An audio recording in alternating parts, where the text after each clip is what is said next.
Hey guys, welcome back to our channel. In this video, I'll show you the procedure on how can you set up PlayStation Portal for the first time. In order to set up your PlayStation Portal for the first time, you will need to power it on.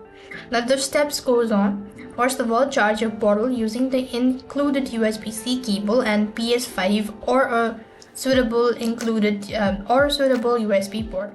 Once charged, power it on by pressing the power button. What next you want to do is on the portal, you simply want to navigate to settings. Go to network and connect to your home Wi-Fi. And then to configure your PS5 remote play, on your PS5 go to settings. Once again,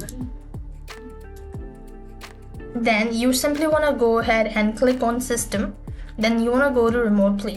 After which you want to enable remote play and ensure the correct user account is selected. Once you've actually done it then you want to sign in or use the same PlayStation Network account on both the portal and on your PS5.